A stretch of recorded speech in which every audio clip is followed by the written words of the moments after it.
할렐루야. 11월 14일 금요일 특별 새벽 기도를 시작하겠습니다.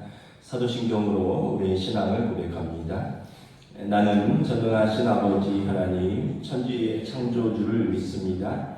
나는 그의 유일하신 아들 우리 주 예수 그리스도를 믿습니다. 그는 성령으로 잉태되어 동정녀 마리아에게서 나시고 본디오 빌라도에게 고난을 받아 십자가에 못 박혀 죽으시고 장사된 지 사흘 만에 죽은 자 가운데서 다시 살아나셨으며 하늘에 오르시어 전능하신 아버지 하나님 우편에 앉아 계시다가 거기로부터 죽은 자를 심판하러 오십니다. 나는 성령을 믿으며 거룩한 공교회와 성도의 교제와 죄를 용서받는 것과 몸의 부활과 영생을 믿습니다. 아멘. 찬송가 351장 찬양하시겠습니다. 찬송가 351장입니다.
사랑이 많으신 하나님 아버지, 이른 새벽을 깨우며 주님 전에 모여 예배하고 기도합니다.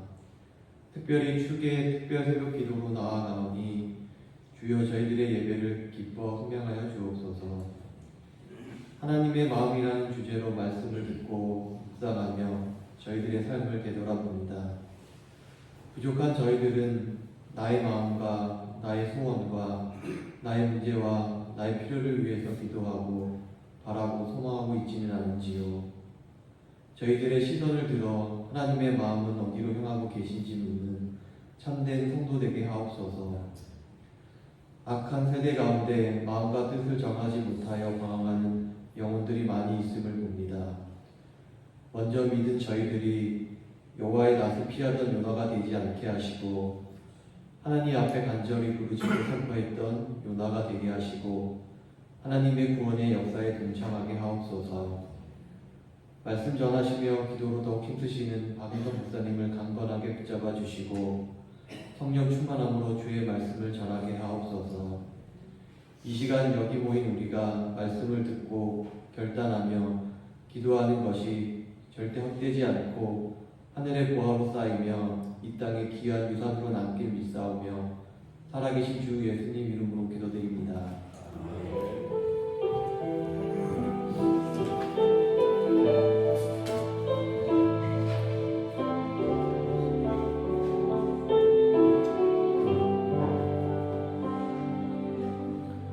오늘 우리 주신 하나님의 말씀은 구약성경 요나서 4장 1절에서 5절까지 말씀입니다.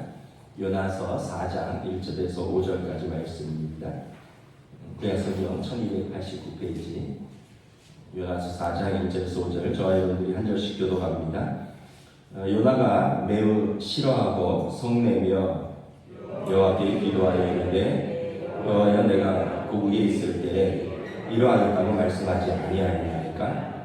그러나 내가 빨리 다시스로 도망하였사오니 주께서는 은혜로우시며 자비로우시며 노하기를 더디 하시며 은혜가 크시사 뜻을 돌이켜 재앙을 내리지 아니하시는 하나님이신 줄을 내가 알았음이니이다.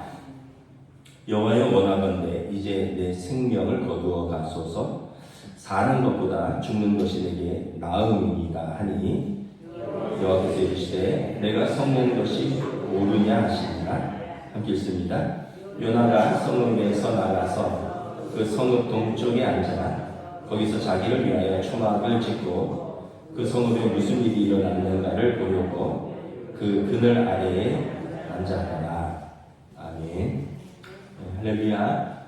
오늘 또 특별 새벽 기도 오신 우리 성도들 주님의 이름으로 환영하고 축복합니다. 우리 서로 한번 인사하겠습니다. 오늘도 은혜 주실 줄을 믿습니다.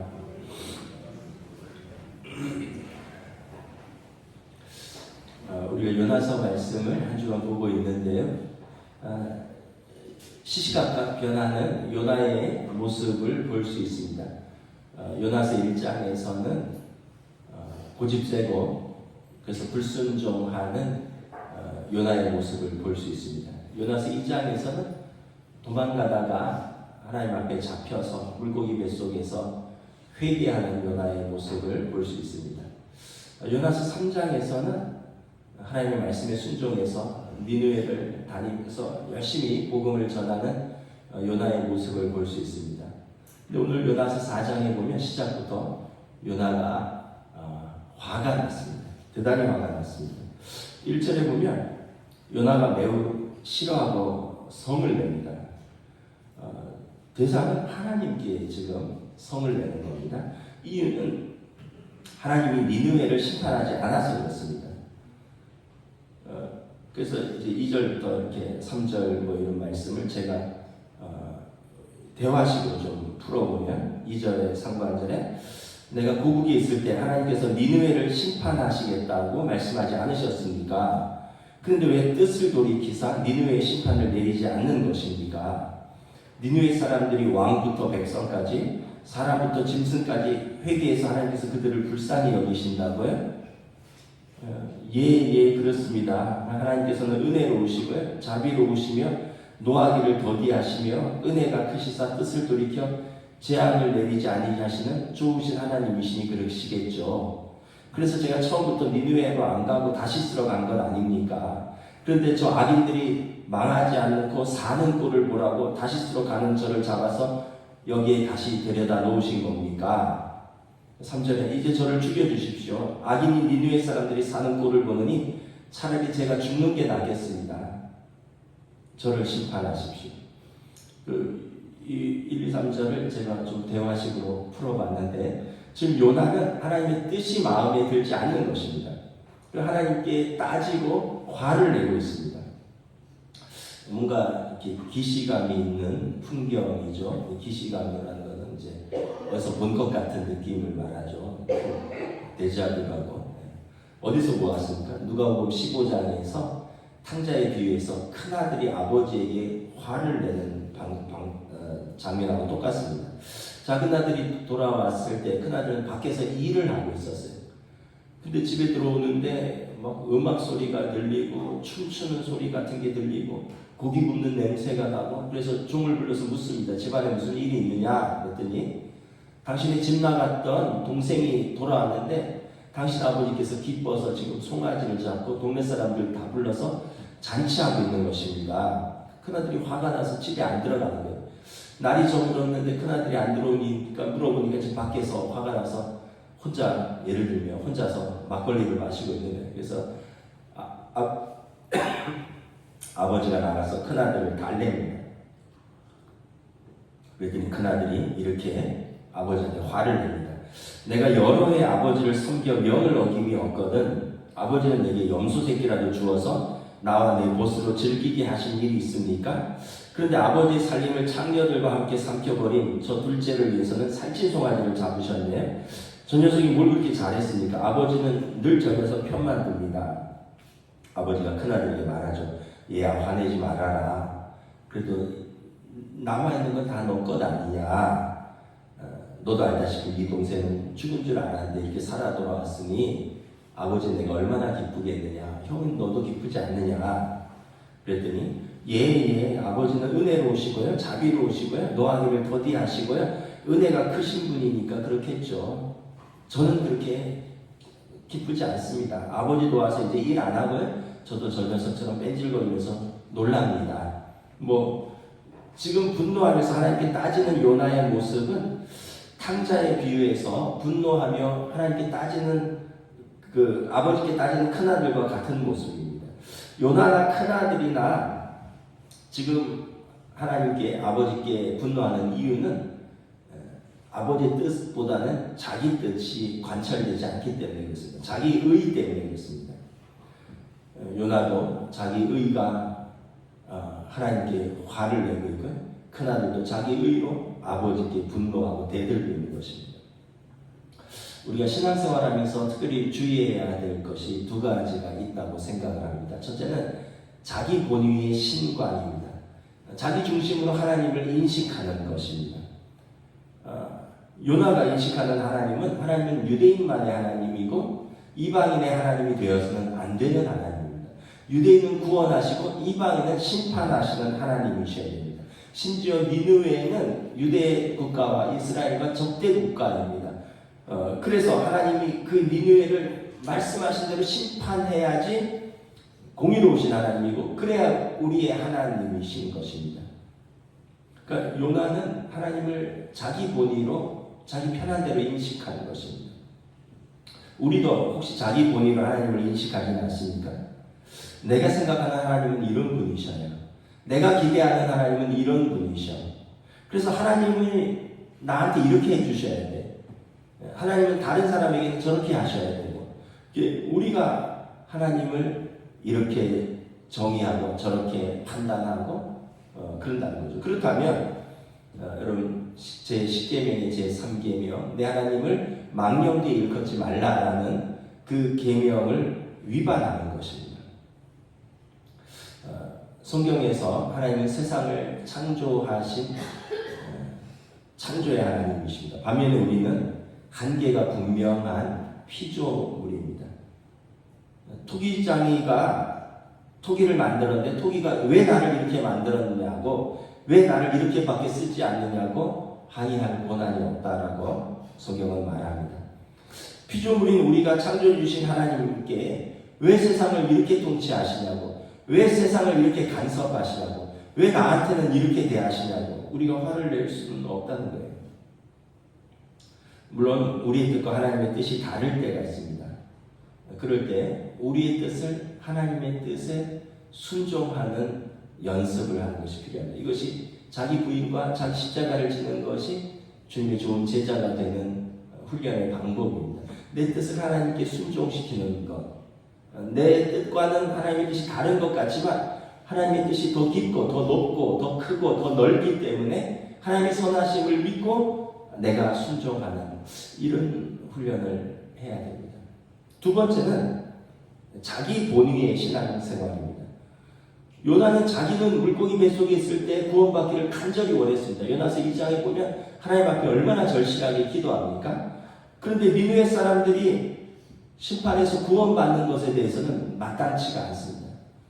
이 요나서 3장에 보면 그 니느웨 사람들이 회개하자 하나님이 그 뜻을 돌이키셨다는 것에 대해서 이해도 되지 않고 용납도 되지 않고 동의할 수도 없고 못마땅하고 심지어 분노합니다. 그래서 요나가 4장에서 매우 싫어하고 썽을 냈다라고 말을 하고 있습니다. 우리도 신앙생활하면서 그럴 때가 있습니다. 교회에서 진행되는 일들이 본인 뜻대로 진행되지 않으면 못마땅할 때가 있습니다. 다른 사람들이 일하는 방식이 화가 나고 분노할 때가 있습니다. 모든 일이 내가 이해하고 납득이 되어야만 옳다고 생각하고 내가 생각한 방식대로 진행되어야지 인정하고 협조하는 자세를 취한다면 이는 성숙한 신앙생활이라기보다는 자기 본위의 신앙생활입니다. 그러면 여러분, 성숙한 성도의 신앙생활은 어떠한 모습일까? 저는 어거스틴의 격언을 우리 모두 마음에 담았으면 좋겠습니다. 본질적인 것에는 일치를, 비본질적인 것에는 관용을, 모든 것에 사랑을. 사도 바울은 거짓 교사들이 거짓 복음을 전하는 것에는 절대 용납하지 않았습니다. 하나님 저들을 심판하시기를 원하노라 이렇게까지 저주했습니다. 이건 복음에 대해서는, 본질에 대해서는 일치를 추구하는 것입니다. 양보가 없습니다. 본질에서는. 근데 바울 사도는 교회 안에서 음식을 먹어도 되느냐 안 되느냐, 어떤 고기를 먹어도 되느냐 안 되느냐 논쟁이 일어났을 때는 각자 자기 믿음과 양심의 자유를 따라 판단하라 라고 권면합니다. 먹는 사람도 하나님의 영광을 위해서 먹고 먹지 않는 사람도 하나님의 영광을 위해서 먹지 않는 것이니 먹고 마시는 것으로 싸울 이유가 없다. 하나님의 나라는 먹고 마시는 것이 아니라 의와 평강과 희락이라. 그래서 먹는 사람도 주를 위하여 먹고 먹지 않는 사람도 주를 위하여 먹지 않는 것을 인정하고 더 나아가서 믿음 있는 사람들이 더 양보해라 이렇게 말을 합니다. 그 비본질적인 것에는 관용을 말하는 것입니다. 비본질적인 것에는 자유함을 허용하는 것입니다. 그리고 고린도전서 13장에서 방언도 기도도 예언도 지식도 구제도 그 사랑 없으면 아무것도 아니다라고 말합니다. 모든 은사 중에 심지어 믿음, 소망, 사랑 중에 그 중에 제일은 사랑이라 말하면서 모든 것 위에 사랑을 더해야 된다. 그렇지 않으면 아무것도 아니다라고 말합니다. 그러니까 모든 것 위에 사랑입니다. 우리 모두 신앙생활하다 어떤 갈등 상황이 생기면 이걸 기억합시다. 본질적인 것의 일치를, 비본질적인 것의 관용을, 모든 것의 사랑을. 4절에 보면 하나님께서 분노하며 따지는 요나에게 묻습니다. 우리 4절 함께 읽습니다. 여호와께서 이르시되 내가 성내는 것이 옳으냐 하시니라. 하나님이 요나에게 묻죠. 너 성내는 게 옳으냐? 나의 선함에 대해서 너가 화내는 것이 옳으냐? 내가 자비와 긍휼을 베풀고 은혜를 베푸는 것에 대해서 너가 화내는 것이 옳으냐? 내가 구원하는 것에 대해서 네가 판단하고 네가 왈가왈부하는 것이 옳으냐라는 것입니다. 그 포도원의 비유에서 오후 5시에 들어온 사람이 1시간 일하고 돈 받아 가는 것에 대해서 막 주인에게 항의하잖아요. 그 주인이 나는 네게 약속한 것을 난 줬다. 내가 주는 것은 내 고난인데 네가 뭘 더 주느냐 마느냐 다른 사람에 대해서 말하는 것이 옳으냐. 너는 너의 것이다 받아라. 이런 이야기죠. 하나님이 너를 구원하는 것은 옳고 다른 사람에게 은혜를 베풀고 자비를 베풀고 구원하는 것은 옳지 않느냐. 지금 너가 그 일로 화를 내는 것이 옳으냐라고 하나님이 묻고 계시는 거죠. 저도 이제 젊었을 때 그런 생각을 많이 해봤습니다. 내가 천국 가서 하나님 만나면 내 인생에 일어난 일들에 대해서 하나님한테 좀 따져봐야겠다. 하나님 왜 내 인생에 이런 일들을 일어나게 하셨습니까? 하나님 그때 왜 내 인생에 이런 일이 일어났고 그때 왜 나를 도와주지 않으셨습니까? 나 하나님 앞에 좀 따져봐야지 하는 마음을 가진 적이 있어요. 근데 요즘 드는 생각은 하나님 앞에 가면 유구무원이라 아무 말도 못할 것 같아요. 죄인인 내가 무슨 하나님 앞에서 말을 할 수 있겠습니까? 오늘 성경을 읽어보면 하나님께서 내가 성내는 것이 옳으냐라고 하는 질문에 요나가 아무런 답을 하지 못합니다. 하나님께 실컷 화내고 따지고는 하나님의 질문에 아무런 답을 하지 못하는 좀 요나는 삐져서 땅에 자리를 깔고 주저앉아서 팔짱을 끼고 이제 니느웨 성이 어떻게 되는지 내가 한번 지켜보겠다라고 말합니다.